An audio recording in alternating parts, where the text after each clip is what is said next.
Ah, parce que c'est pas vrai. Ça ressemble, ça.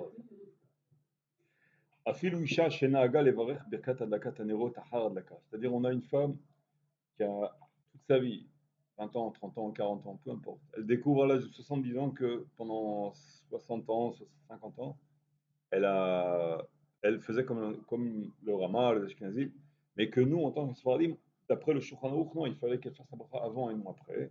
Quel est son cas? C'est ancré en elle, c'est gravé dans son esprit, c'est dur. Afilu shena aga levarech bekat adakat hanerot ahar adlaka. Est-ce que c'est une coutume qui est devenue avec une force de loi, un poids, tel que elle devrait continuer son minag ou pas? C'est ça la question. Et ve'astachen alpi ma shilimdu ota aorea, alpi minag aorim. Donc en plus, il y a l'amalgame du caveau des parents. Bon. Sechra levatel minaga, ולנהוג לברך תמיד קודם הדלקה, בין בשבת בין ביום טוב, ואין אחוש בזה למה שמבטלת מנהג הוריה. D'accord. Je vous rappelle l'argument de Maï Khazit. Maï Khazit, c'est un argument, il y a des, comme ça, des arguments clés comme ça dans la Gemara. C'est-à-dire, on a devant nous deux solutions, trois solutions, quatre solutions. Et il y en a une qui est plus ou moins sûre, sauf que, bon, elle est peut-être un petit peu boiteuse selon une ou deux opinions, mais personne ne dit qu'elle est complètement psoula ou incompatible, juste un peu moins bien, un peu moins les khatrila, un peu moins comme ça. Mais les autres opinions, c'est halak, mais uniquement sur une trajectoire. Sur une trajectoire complètement pas soule. Et l'autre solution aussi, elle est halak sur presque tous les plans, mais il y a un plan sur lequel complètement pas soule. D'accord. Alors quelqu'un il irait chercher une solution, d'après ses parents, d'après son environnement, d'après la synagogue, d'après son habitude. Mais il prend la trajectoire où il y aurait sur d'autres plans, c'est complètement pas soul. Alors ce serait Bracha Levatala, ce serait un dommage assez important au niveau de la halakha. Alors on lui dit, Maï Chazid, pourquoi tu as été sur une trajectoire qui est moins sécurisée? D'accord. C'est pareil pour un investisseur, quelqu'un qui investit. On lui dit, et s'il se passe ci, et s'il se passe ça, on essaie d'évaluer l'avenir, d'extrapoler l'avenir. S'il y a une guerre, et s'il y a une crise, et si. Il trouve un investissement qui est plus ou moins sûr sur tous les plans. Alors il va, il met tout, comme un casino, il met tout sur le 7, sur le 8, d'accord. Et pourquoi tu as été faire ça? Ah non, parce que si je gagne des millions. Oui, mais si tu ne gagnes pas, tu te plantes, tu vas le payer cher, alors dommage. Ça s'appelle Maï Khazid. Qu'est-ce qui t'a pris d'aller comment dire, élire une solution qui est beaucoup moins sécurisée que l'autre? Maï Khazid. Bon. Alors donc d'après Maï Khazid, même d'après ceux qui sont Cholkim, je rappelle plus ou moins, d'après la Dea Foucha, l'autre opinion qui dit que non, il faut faire la bracha après l'allumage des bougies, même d'après, si tu allumes avant, il n'y a pas d'avéra. Au niveau de la halakha, hein, pas au niveau de la coutume, des parents, patati, je ne parle pas de ça. Au niveau de la halakha, qu'est-ce qu'il a fait? Il a fait une bracha, il a fait l'allumage, donc il n'y a pas de problème. D'accord. Alors peut-être que ça ne plaît pas, peut-être que ce n'est pas tout à fait la coutume des parents. Mais Mazé Khashou, ce n'est pas tellement, comment dirais-je, relevant, puisqu'il y a une solution qui marche sur tous les plans. D'accord. On avait parlé une fois de la bracha de Boré Priya Geffen sur du vin qui est Mevouchal. Bientôt les fêtes. Et quand il y a les fêtes, souvent on se réunit en famille, et parmi la famille, il y a des gens qui sont Mechalel Shabbat Pharesia. Et donc, au niveau de la halakha, quand il y a du vin qui n'est pas cuit, alors ce vin qui aurait été manipulé par une personne qui n'est pas cuite, il devient Yahin Nasser. Surtout déjà ouvert. Non, s'il n'est pas déjà ouvert, il n'y a pas de problème. Non, le Mechalel Shabbat Pharesia, quand il tient la bouteille et qu'il verse, ça s'appelle, ce qui est versé en hébreu s'appelle un nitzok. Yotzek, nitzok. Un nitzok, ce qui a été versé, c'est ça le vin problématique. D'accord. Entre parenthèses, l'Avdil, celui qui est de religion musulmane aussi. Il n'est pas idolâtre. Maïmonide dit qu'il n'est pas idolâtre. C'est pas notre religion. On n'a pas le droit de se marier avec eux. On n'a pas le droit, ils sont complètement mignonnes pour nous, etc. Mais ce n'est pas des idolâtres. Donc, ce qui va être versé dans le verre est assaut, le vin. Mais ce qui reste dans la bouteille, moutarde. Celui qui est idolâtre, comme les chrétiens, entre guillemets. D'après la Torah, il y a la Trinité, donc il y a le Père, le Fils, etc. Ce sont les adjoints à Kashbouk, Shalom. D'après notre Torah, c'est assaut. Donc lui, d'après notre méthode à nous, on lui fait rien de mal. mais on n'a pas le droit de boire le vin qui a été versé et aussi le vin qui est tenu dans la bouteille ouverte. Alors les Chachamim, ils ont dit, celui qui est Machal Shabbat Pharesia, il serait dans un état plus dur, plus grave que celui qui n'est pas idolâtre, qui est goy, qui est le musulman par exemple. On n'a pas beaucoup d'autres exemples. Alors donc, ils ont fait que le Mechal Shabbat Pharesia, s'il verse du vin, le vin qui a versé, il est assaut, mais celui qui est dans la bouteille, il reste moutard. D'accord. Entre parenthèses, la xéra du Haïn Nesser, c'est aussi l'une des raisons, c'est pour pas qu'on se marie. Or, le Mechal Shabbat, on peut se marier avec ses enfants. Il n'y a pas d'interdit de se marier avec ses enfants. Sa fille, elle a fait tchouva, prends-la pour ton fils. Ou le fils, il a fait tchouva, prends-la pour ta fille. S'il est bien, s'il est correct, ça noie tout. Yereshama, il prend-le. D'accord. Mais un goy, non, même s'il n'est pas idolâtre, on n'a pas le droit de se marier. L'autre, il traten bam, c'est un lave, mais un Torah. C'est un interdit négatif de la Torah. Donc celui qui est étranger à Am Israël, Bavadaï, qui est dans un état plus, comment dire, étranger que le Machal Shabbat Pharesia. Celui qui est Machal Shabbat Pharesia, dino ke goy, ke ilou, comme si, ke goy, le kaf, on appelle ça le kaf adimayon. Kaf adimayon. Alors, kaf adimayon, quand on fait le vidouille de à Kippour, le long là, de comment dire, Gaon, le vieux qu'on fait très long, pas Haïga, c'est mauvais. À un moment donné, on dit Ani Racha Velo Tzadik. Le Rav Ovadia, il corrige là-bas. Il dit il faut dire Ani Ke Racha Velo Tzadik. Kaf Adimayon. Je suis comme un Racha Velo Tzadik. Pourquoi? On a une Mishnah de notre Pirkei Avot qui dit Al Tiye Racha Bifnei Atzmecha. Une Mishnah. Ne sois pas Racha Mamash Bifnei Atzmecha. Le Tanya, il en parle longuement, enfin longuement au début, dans le premier chapitre. Dans le premier chapitre, tout premier chapitre du Tanya. Il ramène. Si la personne, elle se considère comme Racha, elle ne pourra plus servir Hachem avec joie. Et c'est écrit à Alma, les klalot, Al shelo avatat Hashem besimcha v'tu levav merov kol. Al shelo avatat Hashem besimcha. Donc la avodat Hashem besimcha, c'est presque un rioux. Donc le fait qu'on doit servir Hachem avec une joie, un enthousiasme, si on se considère mamash kerachab, mamash, à ce moment-là, il n'y a plus de simcha parce qu'on est, comment dirais-je, Vayomer Hachem le racha, malecha le sefer chokai. Dieu, il a dit au rachat, pourquoi tu viens raconter mes halachot? Tu es un rachat. Donc on est banni, entre guillemets, on est éloigné. Bon. Il a dit la Mishnah, Ati rachat, aval ke rachat mutar. Ke rachat. Donc pour réveiller la tchouva, pour ne pas être, comment dirais-je, se prendre pour, je sais pas quoi, le grand sadique ou quoi, il faut ne pas se prendre pour le rachat mamash et ne pas non plus le prendre sur un sadique. Ça y est, je suis sadique, papa. Régale, tranquille, j'ai fait les tarifs mitzvot, laisse-moi tranquille, je me repose. Et ça, il est en chute libre maintenant. Il ne va plus faire de mitzvot parce qu'il est tranquille. Vaishman Shurun, Vaivat. Ashmana ma mitzvot. Je sens tzaddik, se sent riche en mitzvot. Et donc, il va commencer à négliger le mitzvot. Il faut être au milieu. Non pas rachat, qu'il est dégoûté de lui-même, il est désespéré de lui-même. Donc, il faut être rachat, mais pas rachat mamash. Et non pas non plus trop tzaddik. Parce que là, il commence à se laisser aller. Il croit que c'est fini, le tikkun, il est fini. D'accord? Or, s'il est vivant parmi nous, Baruch Hashem, le plus tard possible qu'on s'en aille, ça veut dire qu'il a encore des choses à réparer. Donc on n'est pas parfait. Si on était parfait, on serait. Donc on n'est pas parfait fatalement. D'accord. Ça, c'est le cas Fadi Mayon. D'accord. Alors, celui qui est Mahal Shabbat Pharesia, Dino, Ke Goy. Ke, Kaf Ha Dimayon. Ilou, il ressemble.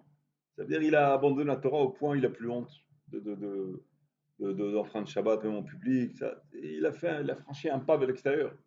Mais même une personne qui se convertit à une autre religion. D'accord. Il y a toutes sortes de choses. Les gens ils se convertissent à l'islam. En France, il y en a malheureusement pas mal, de plus en plus en France. Il se peut qu'il y en ait parmi eux des juifs aussi. Il y en a parmi eux des juifs. Je sais qu'il y en a, on dit qu'il y en a. Ceux qui sont dans les mauvais quartiers. Je raconté une fois un arabe tunisien, l'histoire d'un arabe tunisien d'Israël.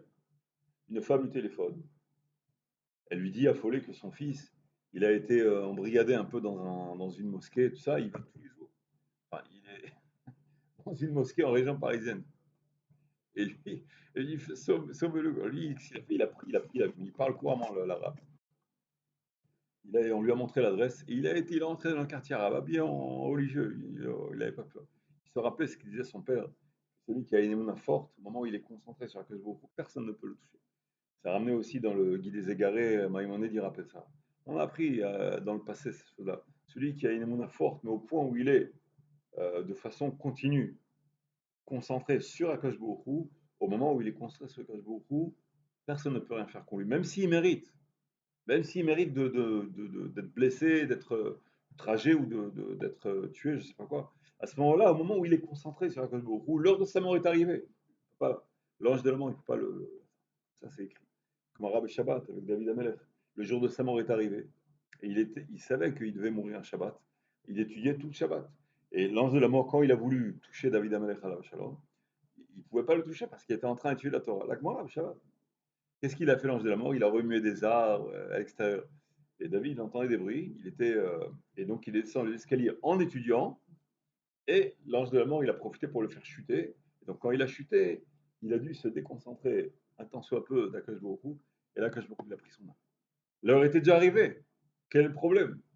Non, il est concentré maintenant sur Akash Baruch c'est pas possible. Même si le missile, il est à la porte, il tape, il peut rien faire. Parce que la personne est concentrée sur Akash Baruch. Et donc, ce rave tunisien, israélien tunisien, il est rentré dans un quartier et il est rentré dans la mosquée en question. Et là-bas, il y avait un imam qui donnait un chiot au quotidien en arabe. Et lui, il écoutait le chiot. L'imam, il regarde un juif, arrêté comme ça, qui s'assoit, il ne savait pas ce qui se passait. Et l'autre, il écoute les chiots. Il a commencé avec le pilpoul de la Gemara.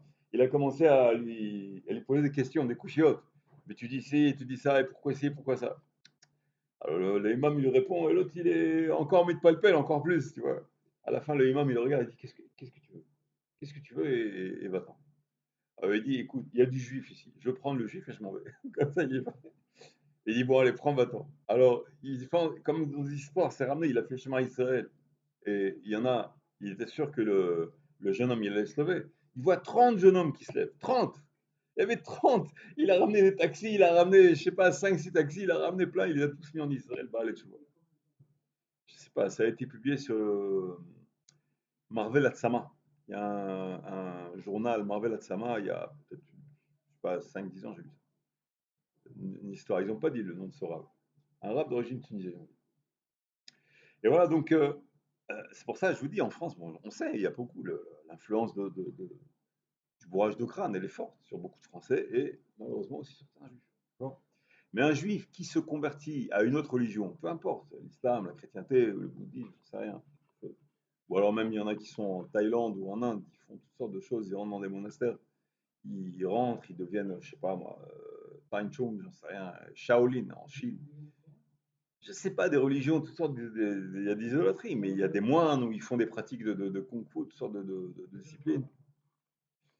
Il ferait ça. Bon, le type, il a choisi, on a le libre arbitre. Mais étant donné que son âme a été sur le mont Sinaï et a promis à Koshbourou solennellement, on a un Sevenishma, tout ça, et qu'on est réincarné de ces âmes-là, c'est impossible, cette âme-là de quitter Am Israël. Cela dit, elle devra corriger les taken, elle devra réparer le fait elle ait franchi le pas, croyant qu'elle peut le faire. Elle a franchi le pas de la conversion, même si elle ne l'a pas fait de fait, puisque même si elle le fait 10 000 fois, ça ne servira à rien. Mais de fait, elle a osé le faire. Donc elle devra réparer. Alors ça se peut qu'elle se réincarne dans des réincarnations très difficiles. Et finalement, elle devra probablement se réincarner en se faisant un non-juif qui veut se convertir. Ou alors une femme aussi. Il y en a qui disent, même si c'est un homme qui va se convertir dans une femme qui veut se convertir. Il y a toutes sortes de choses. Non, la femme, je ne sais plus, c'est quelqu'un qui était une Goya aussi. Bah, je ne me rappelle plus des masloulim, mais il y a des masloulim comme ça. Mais il y a des masloulim très graves. Ceux qui quittent Arm Israël, il y a des trajectoires qui sont très très graves, parmi les guilguim les plus durs. Des animaux, des reptiles, des animaux impurs, etc. Et c'est le début de la trajectoire. Bon, c'est autre sujet. Mais c'est très grave. C'est-à-dire ceux qui abandonnent Arm Israël, pas nous, on va les punir, à cause beaucoup. C'est écrit dans notre Torah qu'ils vont être réincarnés très gravement. Sauf s'ils font tchouva, comme on va. À la fin de la vie, ils font tchouva. Ils se reconvertissent. Ils comprennent leur erreur, ils font tchouva. Il y en a des comme ça. Non, le Or HaChaim, il ramène ça au début. Or Haïm dans Bereshit, il fait l'allusion, le Rav Meir Eliaou, il ramène ça. Il explique sur Or Haïm au début de la création, au début de la Torah. Puis il explique que du coup, le plus dur, c'est les djoukim, les reptiles, les cafards, les animaux impurs, comme ça, qui sont rampants. Et le problème, c'est que c'est le début de la trajectoire seulement. Après, il doit se réincarner encore, petit à petit monter l'échelle. En animal pur, en truc. Ouais, plusieurs vies, voilà, c'est ça. C'est grave, c'est très dur. Il faut faire tchouva avant. Chodesh Elul, moi, très important de faire tchouva avant. Ce que fait la tchouva, c'est tout simplement miraculeux à côté de toute la trajectoire. Il y avait un jour quelqu'un qui s'était endormi dans le camion. Et le camion il commence à aller darder. Il avait mal, il n'a pas serré le frein, hein. Le camion commençait à descendre. Alors ils se sont mis 3, 5 malabars, 6, 7, 8 pour arrêter le camion, pour empêcher qu'il aille dans le précipice ou qu'il rentre dans une maison ou n'importe quoi. Comment il a fallu de types balèzes pour arrêter le camion? 10, 20, 20 types, beaucoup de gens. Pour un camion lourd de quelques tonnes, il faut énormément de gens. Après, trouver des grosses pierres pour arrêter le camion. Au moment où ils le poussent comme ça, ils arrivent à taper sur la vitre. Finalement, ils réveillent le chauffeur qui était endormi à l'intérieur. Qu'est-ce qu'il a fait? Il a tiré le frein à main. Et le camion s'est arrêté. C'est-à-dire, de l'intérieur de la cabine de pilotage, il suffit d'un mouvement de main pour faire actionner un camion, il allume le moteur, il fonce à 150 à l'heure, il n'y a pas de problème. Mais de l'extérieur, il faut 10, 20 malabars et c'est à peine si on peut faire bouger le camion de quelques mètres. De l'intérieur, ça veut dire avec le libre arbitre de la personne. Quand elle agit sur elle-même, j'ai choisi d'eux. Quand elle fait tchouva, elle peut faire bouger des avions, des porte-avions. Mais quand de l'extérieur, à l'encontre, contre son choix, ou alors sans rapport avec son choix. Il faut la réparer en enfer ou je sais pas quoi, mais pas par son choix, pas par sa tchouva, par l'extérieur, par les dégâts, les nuisances qu'elle a causées, qu'elle s'est causée elle-même. Pour la réparer, il faudra beaucoup plus d'efforts et de réparation de souffrance que si d'elle-même, dans la chambre de pilotage, elle actionne le volant, et ça, c'est le libre arbitre. C'est comme une poule. Il y avait une poule une fois, une poule qui s'était perdue. Bon, une poule, voilà, ça ne fait pas grand-chose, mais pas une poule qui s'est perdue et le propriétaire, il a retrouvé la poule. Elle était dans la boue, il y avait une tempête, elle est pleine de boue qui s'est desséchée. Alors, elle était fatiguée. Quand une poule ou un animal, quand il a plein de boue, qu'est-ce qu'il fait? Il a un mouvement comme ça, tac, tac, tac. Rotate, il a un tremblement, toute la boue et la poussière s'en va. Mais elle était tellement fatiguée, la poule, qu'elle ne pouvait pas faire ce mouvement, elle était épuisée. Alors, qu'est-ce qu'il a fait? Il a dû lever la poule avec la taper partout pour enlever la boue qui s'est desséchée, pour la casser, pour enlever la poussière. Les coups qu'elle a pris, la pauvre poule, pour son bien. Que si elle était en bonne forme, elle aurait fait ce mouvement-là, tout serait parti très facilement. Ça, c'est par le choix d'une personne. Quand quelque chose est admis par la personne, elle choisit par elle-même de se corriger elle-même, l'effort est infiniment plus rentable que quand on est obligé d'intervenir par l'extérieur, en l'obligeant à faire tout. C'est sur ça. La personne elle-même, on a un pouvoir qui est très, très, très, très puissant quand on fait tout de soi-même. C'est pour ça aussi, la Torah, elle est basée, elle est fondée sur le libre arbitre, à l'encontre des autres religions. Beaucoup de religions, notamment les grandes religions qui sont monothéistes, entre guillemets, qui sont appelées monothéistes. Mais, mais on voit dans l'histoire que les conversions de force ne sont pas exclues du tout dans leur mentalité. Donc, chez nous, c'est absolument exclu, ça saut. On ne peut pas faire ça. Pas parce que c'est pas aussi, mais pas parce que c'est pas humaniste, c'est pas beau, c'est pas gentil. Mais ça sert à rien, tout simplement. Si la personne elle choisit pas, ça sert à rien, hein. C'est pas une couche de peinture extérieure. Il faut que la personne choisisse, admette. Une fois qu'elle a admis, elle a fait le pas. Mais le choix, il doit se faire par le choix. Sauf l'embryon, sauf il y a des raisons à cela. Mais une personne en principe qui veut franchir le cap, même au niveau historique, mais c'est mi-chemin, on a choisi. Bon. On a parlé de Har Kegigit, pourquoi il y avait une montagne renversée, on en a parlé, ça vous vous rappelez? Et finalement, on a dit, d'après le Tosafot, donc Gemara Shabbat, quand même, ça n'a pas contredit le libre arbitre parce que c'était sur les conséquences que si on négligeait la Torah et non pas sur le choix de la Torah elle-même.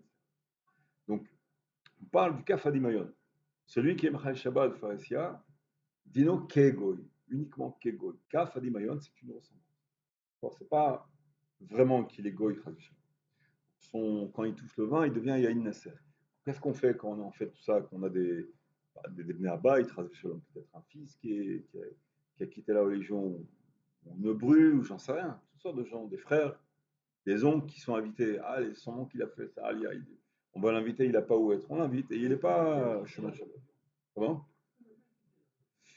Quitter la religion, c'est-à-dire il a pris une Goya.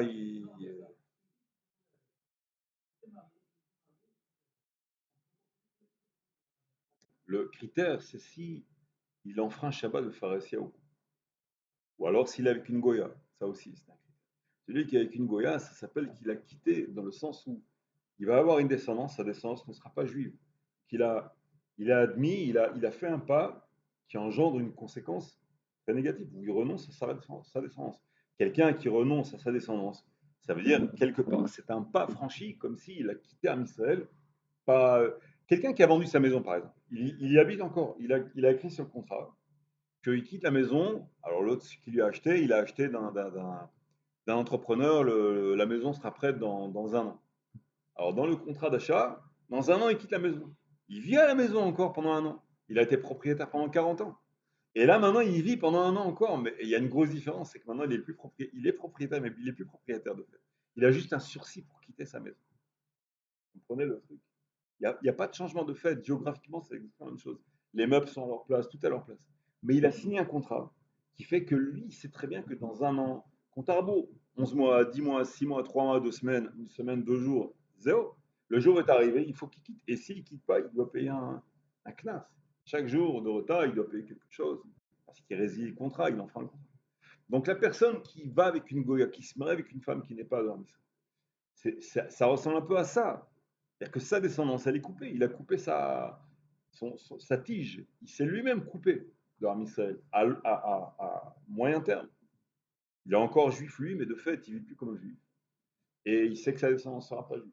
À moins qu'elle se convertisse. C'est un miracle. Sincèrement. Et donc, de ce fait, il a franchi un pas qui va vers la porte de sortie. Celui qui est Mechalel Shabbat Pharesia, c'est grave aussi, parce que le Shabbat, il est Shakul Keneged Kol HaMitzvot. C'est considéré dans le poids, c'est pondéré comme toutes les mitzvot. Pourquoi? Il y a quelques mitzvot qui sont générales. Une des mitzvot qui sont générales, c'est la Emouna. Croire en Hashem Yitbarach et, comment dirais-je, renier toutes les idolâtries. Bon. C'est, le côté positif, c'est croire en Hashem, comme on a dit par exemple celui qui est concentré sur Hashem, etc. Et d'un autre côté, quand il y a d'autres foi, les renier, c'est-à-dire en son cœur, en sa foi. Il ne donne pas foi à ces choses-là, que ce soit en parole, en pensée, en acte. Il s'éloigne de ça parce que c'est le positif négatif. Dans le négatif, il doit s'éloigner des autres. D'accord. Alors, ces deux mitzvot-là, elles sont considérées et sont comptées comme toutes les mitzvot de la Torah. Donc c'est important. Donc celui qui croit en une autre foi, il a enfreint toute la Torah. Celui qui quitte la Torah en sacrifiant sa descendance parce qu'il va avec une femme qui est peut-être bien gentille, mais elle n'est pas de Ham Israël, elle est pas, donc sa descendance ne sera pas juive d'après la Lacha. Il a franchi un pas qui, à long terme, comme celui qui a vendu avec un sursis, il va quitter Ham Israël. On pose même la question à un Kohen. Un Kohen qui doit faire la bracha, Asher Kideshanu, Levarech et Am Israël be'ahava. Il y a des poskim qui disent, comment il peut dire qu'il va bénir Am Israël be'ahava, celui qui est en Israël, il quitte Am Israël. Lui, il est avec une Goya. Alors, s'il est marié avec une Goya, donc ça veut dire qu'il admet que sa descendance ne sera pas juive. Donc son amour, il est très limité. Non, oui, mais pas par question de kavod, par question de le sens de ce qu'il va dire. Il va prononcer une bracha en disant qu'il aime en Israël. Il bénit en Israël be'ahava, mais tu aimes en Israël be'ahava, mais tu préfères un autre peuple. D'accord. Donc si tu préfères un autre peuple, ok, tu aimes bien en Israël, mais c'est pas ça la kavana. La bracha, c'est Levarech Am Israël be'ahava. D'accord. Il a pas cet amour-là, entre guillemets, il est très estompé. Je ne me rappelle plus la conclusion, mais on pose la question, est-ce que c'est ce qu'il peut faire la bracha? Des conséquences sont graves. Ok. On continue. on ouvre des parenthèses parce que comme on est Chodesh Elul, donc pas de Tchouba, etc. Isha Sfaradia Sheidlika Nerot Lichvot Shabbat. Veshachacha Levarech Hadlaka Kodem Hadlaka. On en parle la semaine dernière. Elle a oublié de faire la bracha. Pour rappeler la conclusion, après avoir allumé toutes les bougies, elle s'est dit, j'ai l'habitude pendant 30 ans, chaque fois j'ai l'habitude, il faut que je me force à faire dans le bon sens. Donc elle a oublié, ça peut arriver. Qu'est-ce qu'elle fait? Elle fait la bracha ou pas après? On a pris. Pas la bracha. Ah ouais. Bon. Et comment?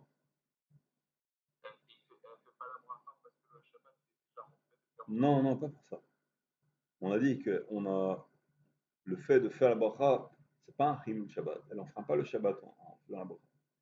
La bracha de la Dikner chez Shabbat, ça a été instauré pour le procédé de faire entrer Shabbat. Mais ce n'est pas ça qui fait rentrer Shabbat, c'est une préparation. Comme l'Avdil, c'est comme quelqu'un, il irait par exemple acheter du pain à la Macolette. Alors, il achète du pain, il dit, quand il paye, il dit Anikonet Achalotele Lichot Shabbat. Alors, quand il a dit Lichot Shabbat, ça veut dire il a fait rentrer Shabbat? Non, il achète les ralots pour Shabbat. Pas. Alors là, il a allumé les bougies pour Shabbat. Ça ne veut pas dire qu'il a reçu Shabbat. Maintenant, il nettoie la maison pour Shabbat. Je repasse ma chemise pour Shabbat. Tu tiens à faire repasser, ça cuit l'eau, etc. Alors, on n'a pas le droit. Tu tiens à le passer, tu dis pour Shabbat et tu repasses. C'est saut, c'est assaut. Non, c'est pas assaut. On prépare Shabbat. On a dit, il y a deux catégories de Shabbat. Il y a Kvot Shabbat, Véronek Shabbat. Kvot Shabbat, c'est les préparatifs pour Shabbat. Les Chabed, respecter Shabbat, dans le sens où on nettoie, on cuisine, on peine pour que le Shabbat soit moi chez Sarir, comme il faut. On cuisine, on transpire, d'accord, on s'arrange, je sais pas, on lance toute la maison, on bouge la table, on a des invités, tac, c'est du boulot hein, quand même. Ça s'appelle Kvod Shabbat. On est que Shabbat, c'est jouir le fruit de ce qu'on a préparé. La Gemara, elle dit, on revient là-dessus encore. On dit qu'il y avait Resh Lakish.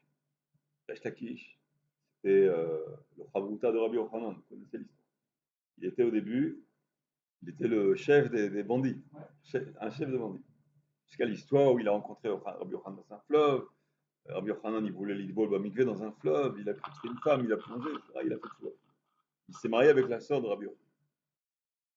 Maintenant, euh, Resh Lakish, quand il nous a quittés, quand il a quitté ce monde, alors c'est un midrash qui raconte que à peu près au même moment, ses employés, c'est-à-dire les anciens, les bandits qu'il était dirigé avant à l'époque, eux aussi ils sont morts. Ils sont montés tous. Sauf que Resh Lakish, il a été admis avec un grand kavod. Et les bandits de Resh Lakish, ils ont été jugés très sévèrement, envoyés en enfer, etc. Alors les amis de Resh Lakish, en haut dans le ciel, ils ont eu un argument très fort. Ils ont dit comment? Resh Lakish, c'était notre chef des brigands. C'est lui qui nous a dit allez faire ci, allez faire ça, on partage le butin, etc. Maintenant Resh Lakish, il va au paradis et nous on rentre en enfer et il était notre chef. Ah, comme ça ils ont dit. Comme ça ils ont dit dans le ciel. Qu'est-ce que vous en pensez? C'est un argument. C'est lui qui nous envoyait en mission. Alors, dans le ciel, dans le tribunal céleste, on leur a répondu. On avait dit, lui, il a fait tchouva. Alors ils ont répondu, nous aussi, alors on va faire tchouva. Ah, dans le ciel, tout de suite, on leur a répondu, on leur a dit, comment dirais-je? Mi shelo tarach erev Shabbat, ma yuchal be Shabbat. Mi shetarach berev Shabbat, yuchal be Shabbat. Celui qui a préparé le Shabbat avant Shabbat, il mangera Shabbat. Mais celui qui n'a pas cuit, préparé tout ça Shabbat, qu'est-ce qu'il va manger Shabbat? Ça veut dire, dans le ciel, le tribunal céleste a répondu aux bandits. On dit, lui, Resh Lakish, il a préparé son Shabbat. Shabbat, c'est Olam Haba. Shabbat, on n'a pas le droit de cuisiner, donc on ne peut plus agir. Dans le ciel, l'âme, elle ne peut plus faire des mitzvot. C'est fini, Shabbat. D'accord. Il a cuit son plat, donc il a de quoi manger pour Shabbat. Il a fait tchouva. Mais la cuisson et les préparatifs, les mitzvot qui sont, on a dit, on appelle ça kvot Shabbat. elles sont avant Shabbat, pas pendant Shabbat. Maintenant, vous êtes là, vous dites, mais où il est notre chef bandit? Lui, il va au paradis, nous, on va en enfer, Shalom. Alors, vous dites, vous argumentez que, comment ça se fait? C'est pas possible, c'est absurde. Alors, on vous répond que non, lui, il a préparé son Shabbat. En faisant quoi? En faisant tchouva. Vous vous dites que vous faites tchouva, oui, mais le Shabbat est rentré. C'est comme quelqu'un que le Shabbat il est rentré et il veut maintenant cuire. Moi aussi, je veux manger quelque chose. Ah, Chacham Gadol. Il fallait cuire avant Shabbat. Bon. Et c'est comme ça qu'on lui répond, qu'on leur a répondu. Donc, on les a envoyés eux à leur punition. Et Resh Lakish, il était au Gan Eden. C'est le libre arbitre de la tchouva. D'accord?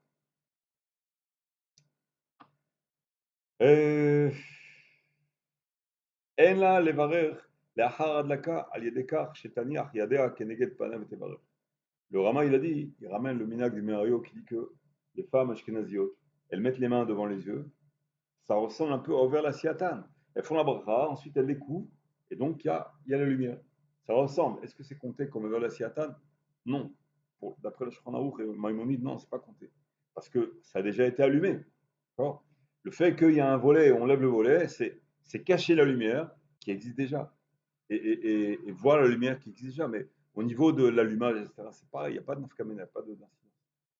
Donc de ce côté-là, ça ne s'appelle pas les chitaten, non. D'après nous, parce qu'il ça ne s'appelle pas overdation. Et donc il dit le Rav, ça ne va pas aider qu'elle fasse le mouvement.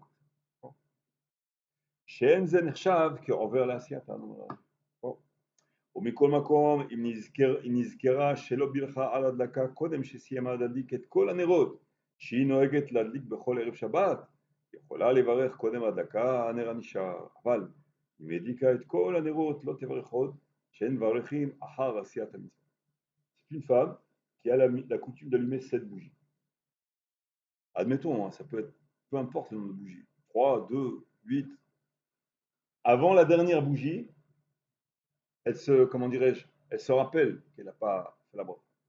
Est-ce qu'elle peut faire la bracha avant d'allumer la 8e? On l'a appris aussi, c'est une révision. Elle peut, pourquoi elle peut? Parce qu'elle n'a pas fini de faire la mitzvah. Tant qu'elle n'a pas fini de faire la mitzvah, elle peut, pourquoi? Parce que la bracha qu'elle a faite, ça inclut toutes les bougies Betirnoun qu'elle avait l'intention d'allumer, n'est-ce pas?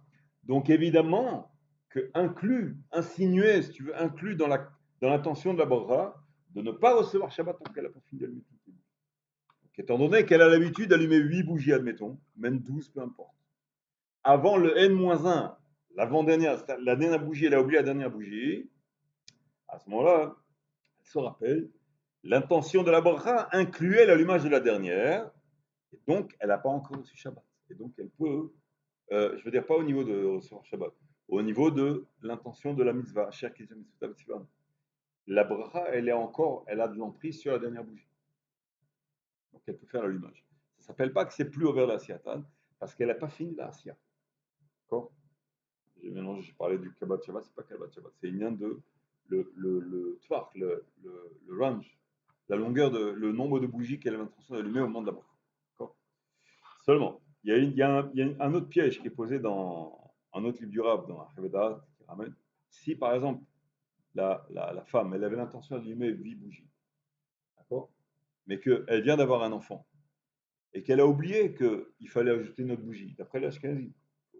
Il y en a qui ajoutent une bougie chaque personne, chaque enfant qui naît. Et tout simplement, elle a oublié. Alors, elle a préparé 8 bougies, il fallait mettre une 9e. Donc, au moment où elle a fait la bracha, c'était sur 8. Elle a fini, elle a 18. J'ai oublié de faire la bracha. L'enfant lui dit oui, mais il faut ajouter une autre bougie. Ah oui, j'avais oublié l'autre. On a eu un bébé, il faut allumer notre bougie. Est-ce qu'elle peut faire la bracha avant d'allumer une bougie?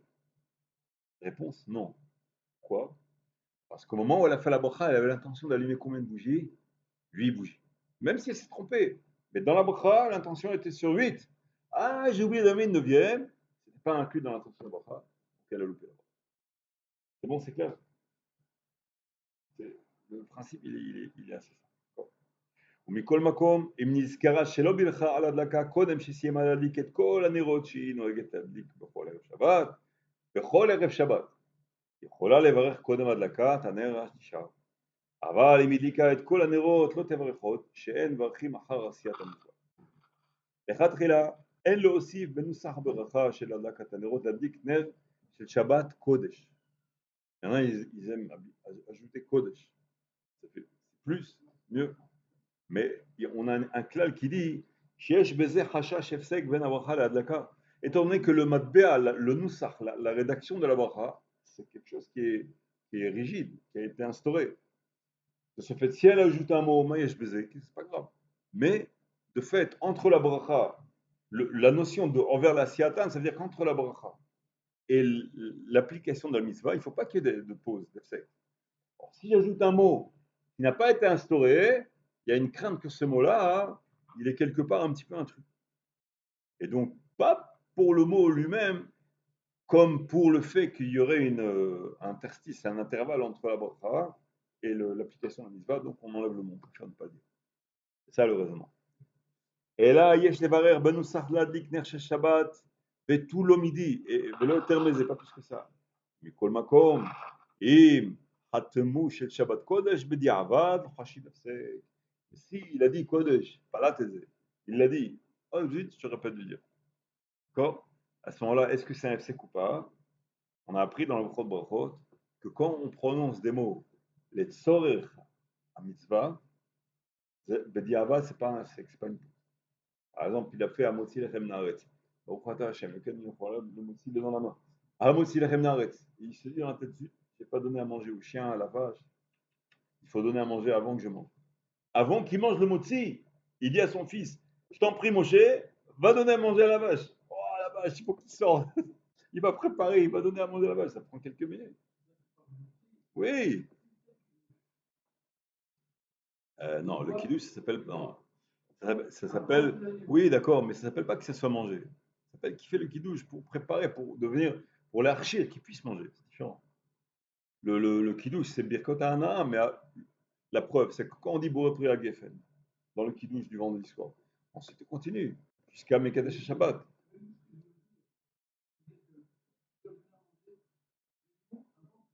Ouais. Oui, oui, non, boire un verre d'eau, c'est léger, mais s'asseoir à manger, c'est Oudat Keva, une vraie Seouda, avec motzi, ça veut dire une Seouda de Keva, une Seouda qui est bien constante, d'accord? À ce moment-là, non, il aurait le droit même d'absorber le motzi, de dire à son fils, va manger au chien ou à la vache, ou à la vache, n'importe quoi. D'accord. Bon, ça prend quelques minutes, il attend, il évalue que ça y est, la vache commence à manger, et il mange le motzi. Donc, vous voyez que quand il y a une pause, les tzorech à mitzvah atzma, az zemutar. Ça ne s'appelle pas bediavad un intervalle, comment on dit ça, un sec. Isha, shebilcha ala adlaka, bekodem shedika et haner ששוחחה בדברים בטלים, שאינם עניין הדלקה כלל, qu'elle a fait Asher Kiddush de l'Ikna chez Shabbat, et au moment où elle a fait la bracha, la voisine elle lui dit ah, qu'elles sont belles tes bougies. Ah oui, je les ai achetées comme ça. Je les ai achetées à Ocherat. Tu sais qu'ils sont là-bas, dans la même étagère, il y a aussi des trucs et machin. Et il y a aussi une super mitzvah. Va vite. Jusqu'à 3 jours, des mitzvahs, les prix sont à la panique. Bah, je me souviens. Elle commence à parler de tout ça. Elle n'a pas encore allumé les bougies. Donc ça s'appelle qu'elle a parlé de choses qui n'ont rien à voir avec le mèche des bougies. Quel est son cas? Après tout ce qu'on a dit, là, dans ce cas-là, ça s'appelle Mamash un F-sec, n'est-ce pas? Oh, c'est pas un F-sec. בדברים בטלים שוחחה שאינה מעניין הדלקה כלל, צריכה לחזור לברך לפני שמדליקה את הנרות. Elle a perdu la bracha. Elle a rendu la bracha לבטלה. זה עבירה. אבל אם דיברה אחר הברכה מענייני הדלקה, elle a parlé de choses qui concernent l'allumage des bougies, כגון שנכבה הגפרור קודם שהאש אחזה בפתילה, le petit tsaf, là, elle utilise des petits trucs en liège qui flottent, et ça a coulé par exemple. Wow, amène-moi une autre tige, comme ça, amène-moi un tichou pour que j'essuie la tige qui flotte. C'est belle qu'elle parle, mais pourquoi elle parle? Pour sauver la mitzvah. Ou Biksha, Shaviula Gafrou Acher. Elle a touché l'allumette avec de l'huile dans les mains, donc l'allumette c'est fini. Bediavad, ena choseret levarech al hadlaka. D'accord? C'est clair. C'est valable pour toutes les brachot, dans toutes les mitzvot, dans toutes les brachot qu'on fait, que ce soit même hana'a, dîner hana'a, c'est-à-dire pour manger quelque chose, consommer quelque chose, ou alors pour une mitzvah, tant que le hefsek, il est, mais les enyan à bracha, c'est bon. Bediavad, c'est bon. Bediavad, pas le khatrila.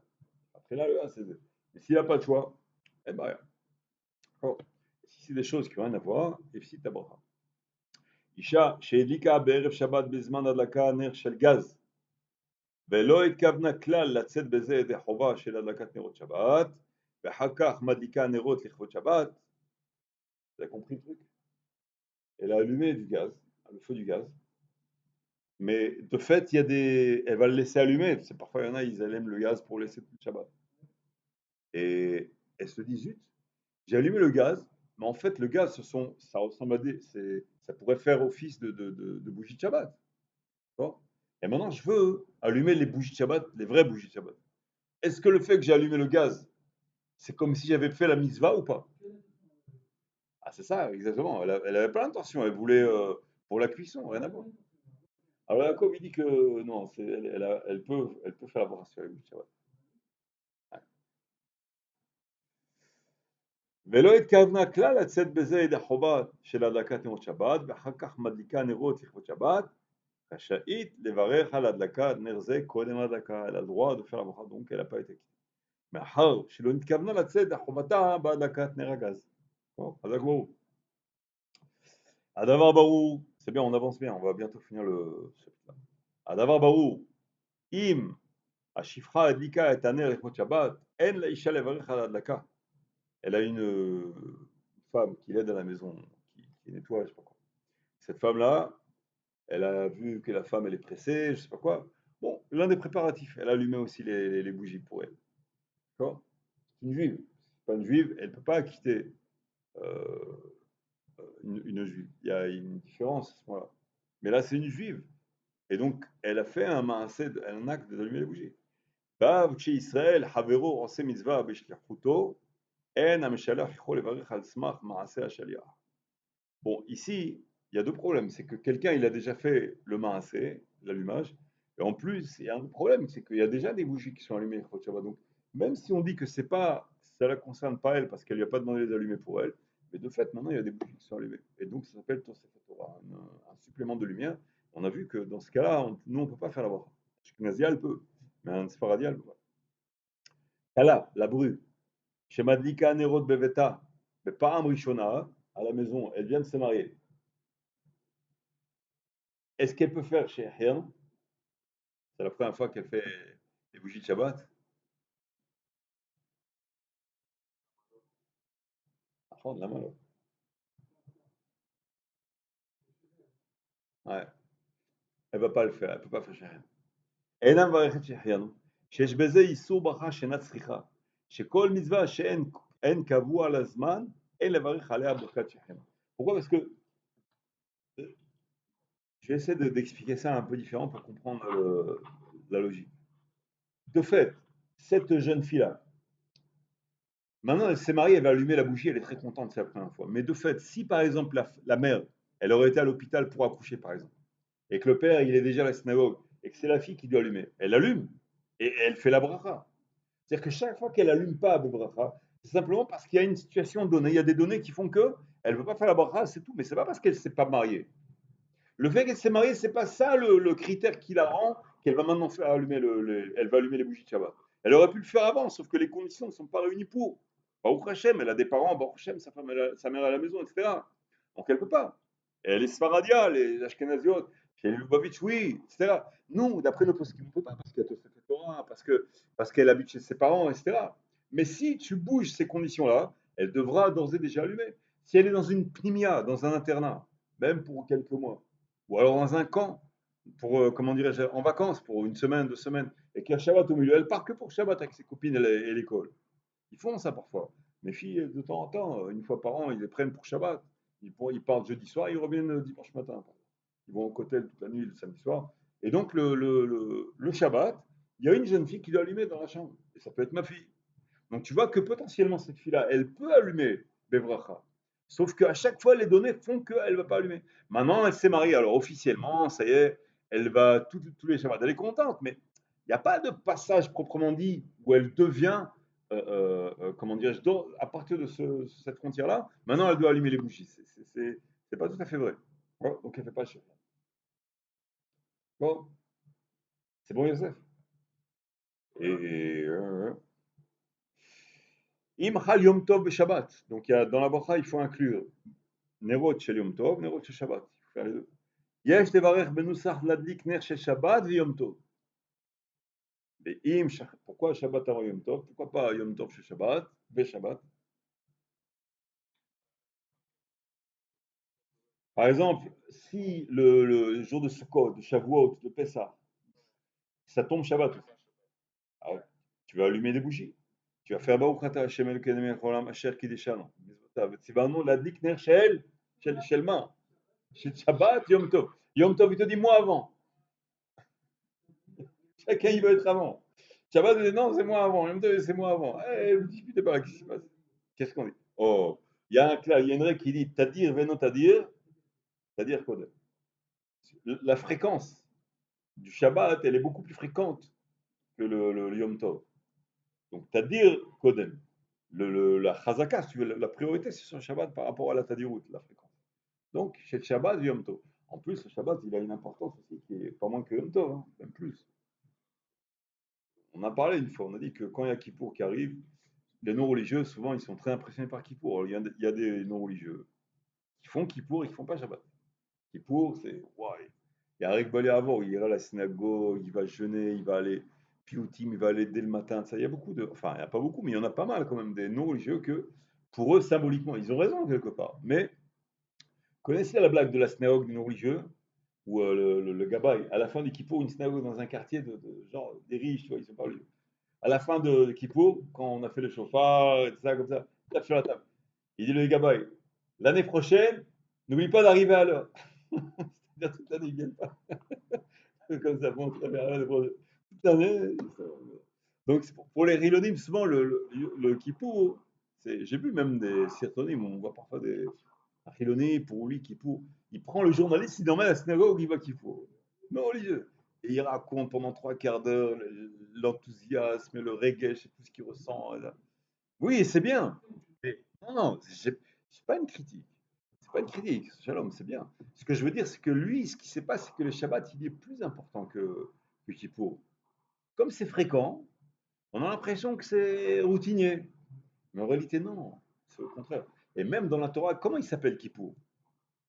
Le jour de Kippour, il est appelé Shabbat Shabbaton. C'est-à-dire que la description du Kippour, c'est par rapport à la référence du Shabbat. Pour faire comprendre que Kippour est important, la Torah, elle l'appelle Shabbat. Shabbat Shabbaton. Ah, Shabbat Shabbaton, alors c'est pas chaud. Donc si la référence du Kippour Shabbat, c'est-à-dire Shabbat, wow, ça, sentimentalement parlant, une personne, quand il sait que Kippour, c'est le jour du grand jugement, le jour, etc., tu vois, il a raison, il faut trembler, Kippour, c'est sûr. Mais au niveau, il faut faire Kalvachomer. Si Kippour, il te fait trembler, alors Shabbat encore plus. Mais ça, au niveau du Regesh, il faut étudier pour comprendre, pour faire synchroniser le Regesh avec le rationnel. On ne comprend pas ça. Là, il faut que la personne elle comprenne. C'est pas, on ne peut pas aller charger, tu n'as pas honte, ça sert à rien, il va rien comprendre.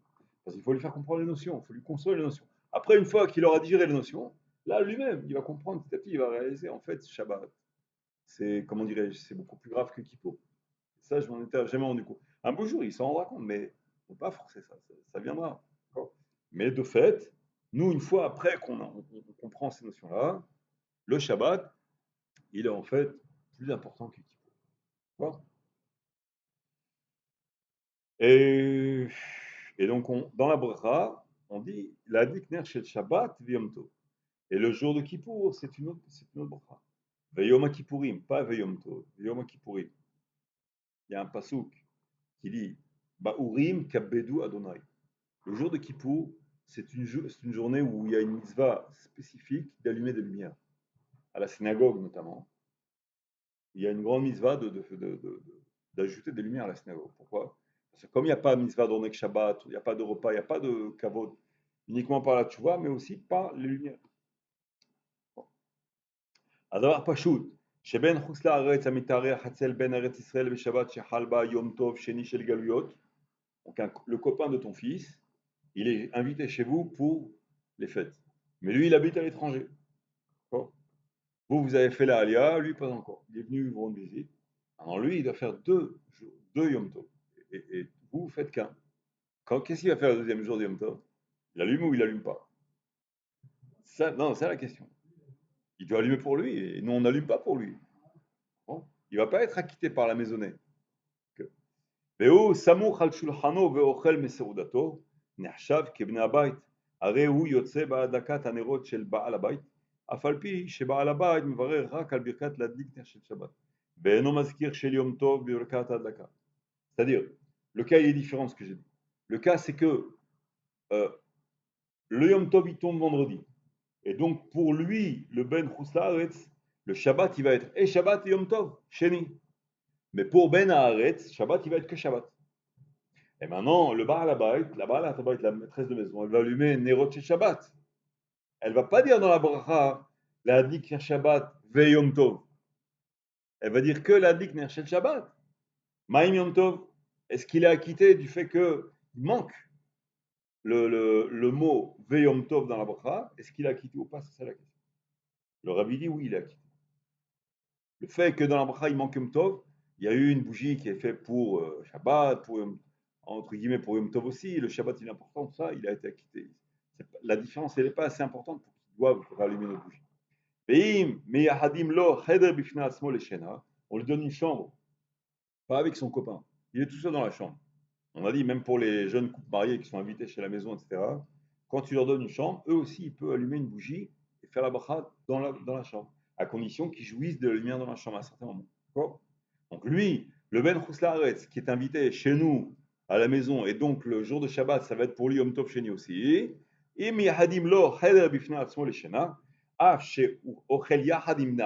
qu'il va manger avec nous, il va tout faire avec nous. מדליק לעצמו בחדר שינה ויברך להדליק נר שבת ויום טוב. Vous avez compris le pied.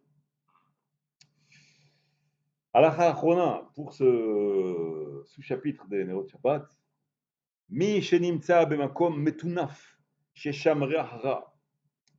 Par exemple, le nom prisonnier.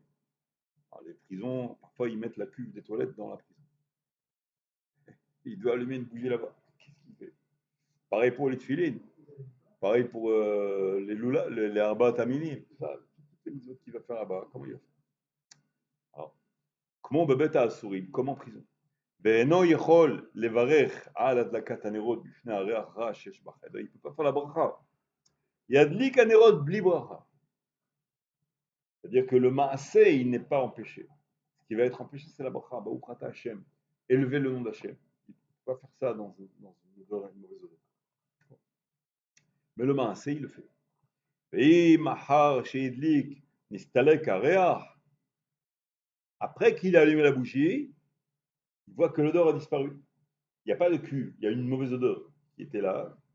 S'il y a une cuve, même qu'il n'y a pas de mauvaise odeur, il ne peut pas faire là-bas. Il n'y a pas de cuve, admettons. Il y a une mauvaise odeur à cause de la prison d'à côté, je ne sais pas. Ou par exemple, une ferme. Dans une ferme, il y a des mauvaises odeurs, toutes sortes de choses. Un animal, ça. Elle a disparu, la mauvaise odeur. Une couche d'enfant, voilà, une couche culotte. À ce moment-là, l'odeur a disparu, mais il a déjà allumé la bougie. Dans ce cas d'exception, est-ce qu'il peut faire la bracha après ou pas?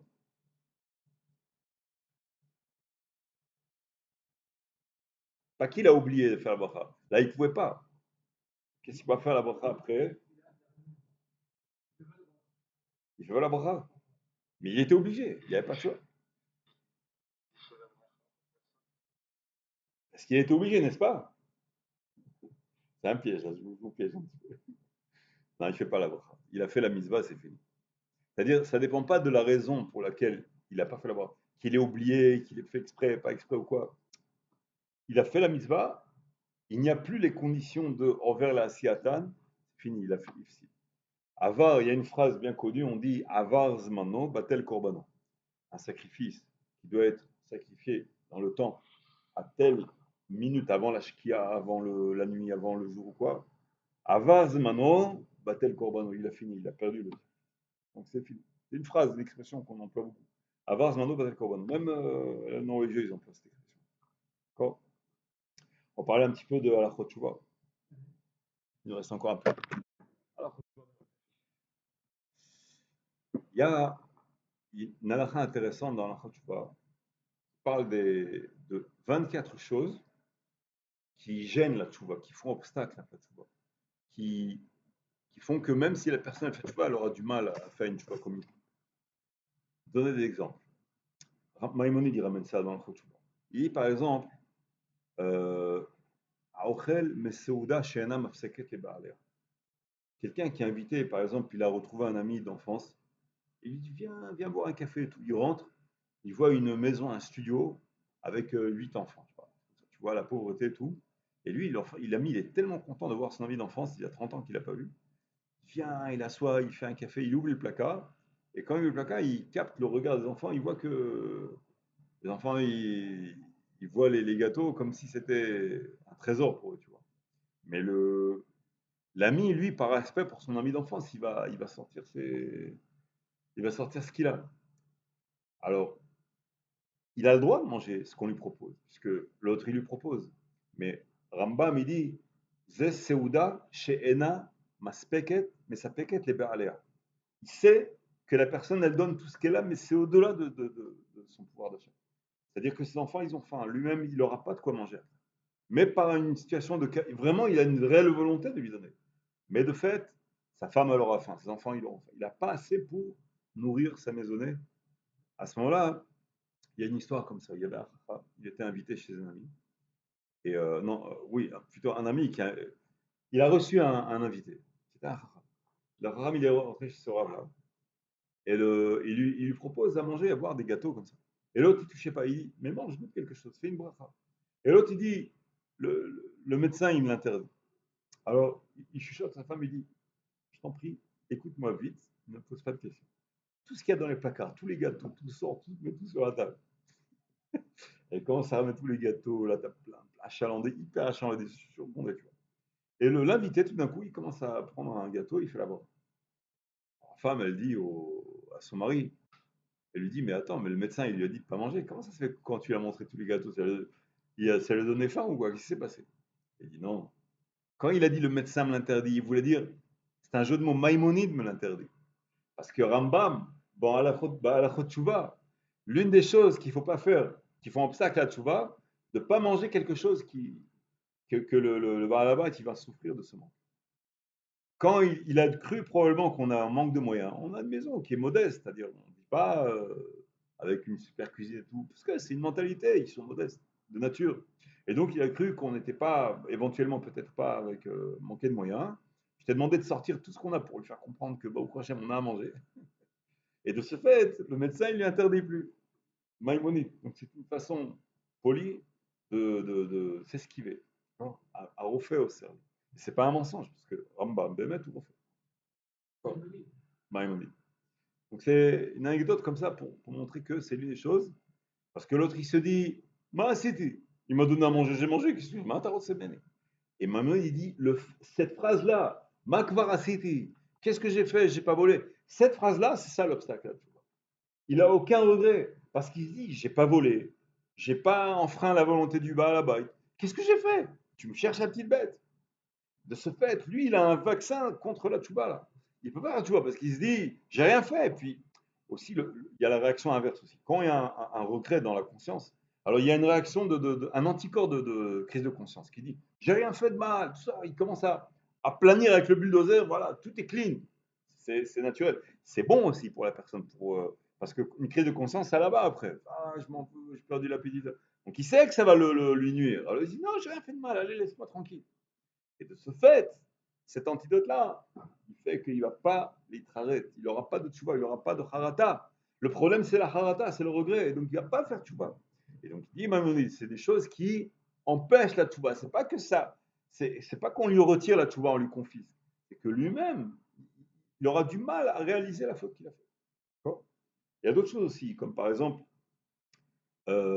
celui qui regarde les femmes, qui a l'habitude, Maïmonide dira ça. Celui qui a l'habitude de regarder les femmes au travail, dans la rue, il regarde, comme s'il regardait des plantes, comme s'il voit les voitures qui passent. Il a l'habitude, il ne se rend pas compte qu'il a l'habitude de jouir de la beauté des femmes dans la rue.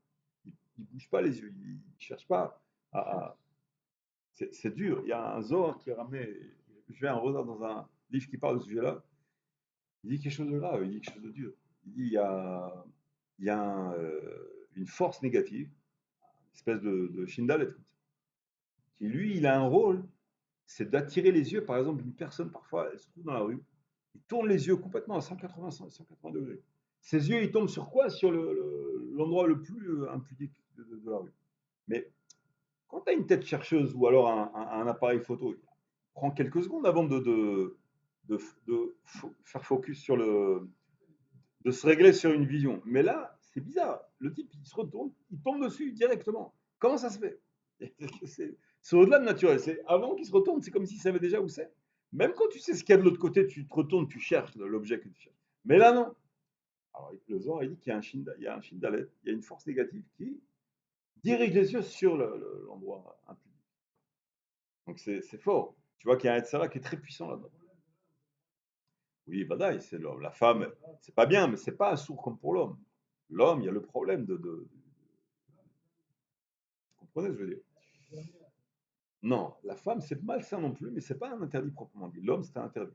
Shulchan Arour, Even Haezer, article 21. C'est Shulchan Arour, c'est écrit dans Shulchan Arour que c'est sourd de regarder les femmes pour comment dire, jouir de leur beauté. S'il y a une femme qui passe et que, sans faire exprès, il a vu, bon, il l'a vu, tac, tout de suite le radar, il a capté, il dégage sa vision ailleurs. S'il repose une deuxième fois sa vision dessus, c'est là le ISO. La première fois, on a expliqué, il y a une force qui le dirige vers ça. Donc la première fois, il ne faut pas non plus qu'il en fasse un plat. Ok, il sait pas ce qui s'est passé, il faut qu'il essaie de se déconcentrer de ça. Pas non plus qu'il mijote ce qu'il a vu. Qu'il dégage ça, le mieux c'est de penser à autre chose. Non pas de se dire je ne dois pas y penser, je dois pas y penser. Plus on se dit je ne dois pas y penser, plus on y pense. Il faut qu'il pense à autre chose. Bon. Maïmonide, il dit pourquoi c'est l'une des 24 choses qui empêchent la tchouva. Parce que pareil, la personne, tu lui dis, mais qu'est-ce que tu fais? C'est pas bien de regarder ce que tu regardes. Il dit, mais qu'est-ce que j'ai fait? Est-ce que je lui ai parlé? Est-ce que je lui ai souri? Est-ce que j'ai essayé de lui plaire? J'ai rien fait du tout. Je l'ai pas touché, j'ai rien. Qu'est-ce que tu me prends la tête avec ça? J'ai rien fait du tout. La personne, jusqu'à ce qu'elle réalise qu'il y a un problème dans cela, il y a beaucoup, beaucoup d'anticorps qui font que ma pitome, c'est de la maniaquerie, c'est trop, tu vas trop loin, c'est fanatique. Il y a beaucoup de choses qui font que la personne, elle aura du mal à. Et donc, ça, Manuel, il dit, parfois la personne, elle a l'habitude de faire ça. Elle a l'habitude, elle est directrice d'une équipe de, je sais pas, dans un magasin de super farm. Il y a que des.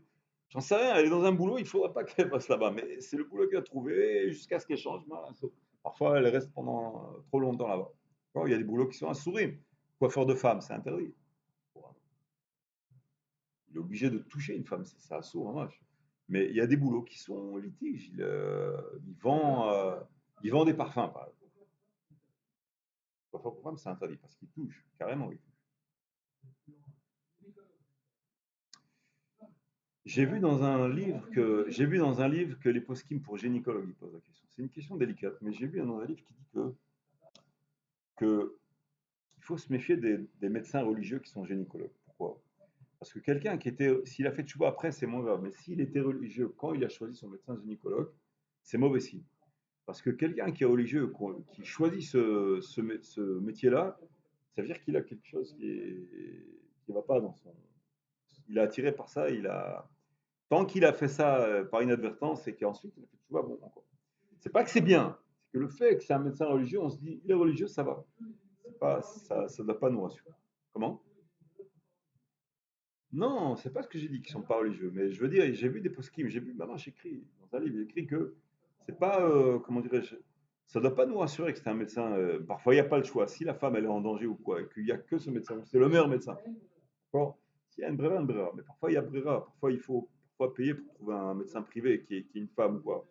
Alors, il y a un idole de poskim, est-ce qu'on doit payer ou pas? Laurent Ovada, il a plutôt tendance à croire que dire que s'il y a vraiment un médecin qui est bon et que l'autre il est payant, c'est une femme, il faudrait payer. Il faudrait payer. Ça veut dire qu'il faut préférer payer. Pas que c'est absolument interdit d'aller chez l'autre. Enfin, le type n'a pas les moyens. Il y a du chicoudat là-bas. Mais, bon, il y a des trucs qui sont pas graves. Juste un examen normal, superficiel, ça va. C'est pas exagéré. Mais Si c'est vraiment une manipulation, quoi, les centres d'opération, quoi, bon, c'est chez la tracha. Il faut poser la question à chaque fois. Il n'y a pas de généralité. Il y a des cas qui sont plus ou moins durs. Il y a un cas où il faut savoir si la femme elle va être anesthésie générale ou pas. Il y a des cas qui sont graves. Il y a des cas qui sont relatés dans les hôpitaux. Parfois, il y a des abus dans ce.